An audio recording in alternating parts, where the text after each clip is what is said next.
presented by DNS Entertainment। प्रेम से बोलिए बीना वाली मैया की।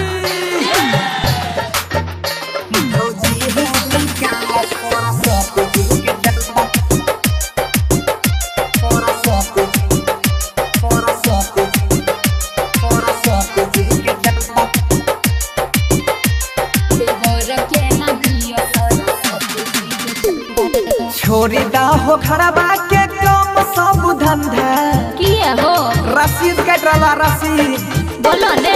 छोरी दा हो खड़बा के कम सब धंधा भौजी है बोलो ने। भौजी है निकाला सरस्वती जी के चंदा। भौजी है जल्दी दह सरस्वती जी के चंदा। जल्दी जल्दी निकाला ए नाम लिख रे लागल छै लॉकडाउन काम चले मंदा। ए देवर जी सुनै छो ने। लागल छै लॉकडाउन काम चले मंदा। देवरा हो बोला न की बात बोला। देवरा हो के न दियो पूजा के चंदा। देवरा के न दियो सरस्वती जी के चंदा। भौजी है जल्दी दह सरस्वती जी के चंदा। कह रही कि ना एने सुने कॉपी लग बोखत रहे छी। बात है बात है। मटिया के सीतामढ़ी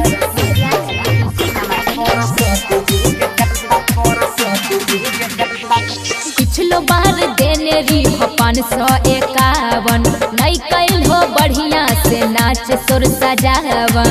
हर बार ठकै छो समझ लो। ठकै नहीं छे ठकै याद तोरा नहीं छ हमर लागल रहे घाटा। अबरी करे छिया यार के सपाटी साटा। डीजे पर पी खाई के नाच कर भोगंदा। देवर हो सुन ले कान खोल के।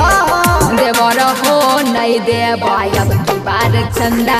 देवर हो नहीं दे बायब की बार चंदा। सोना भौजी हमर दादा हो पूजा के चंदा। ए रे छोरा कब माइक जल्दी बोला जल्दी जल्दी पर्ची कटा जल्दी।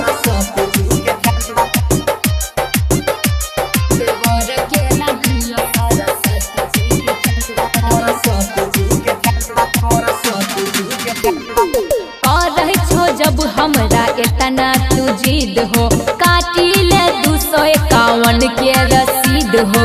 200 से कम नहीं चलता है हमर भौजी 500। गइन छिए महंगा वाला पंडाल मूर्ति 200-300 दे होते के न पूरती। सोनू मनीष बंसी पैर जैत फंदा। देवर हो बोला न भौजी बोला। एहो प्रसादी दैले ऐहा लेला पूजा के चंदा। देवर हो लेले हई पूजा के चंदा। जियो जिया हमर भौजी देला पूजा के चंदा। जरूर आइयो मेला में अबरी बंसी एक प्रोग्राम छै। शांति रिकॉर्डिंग स्टूडियो राजा जनमानसी।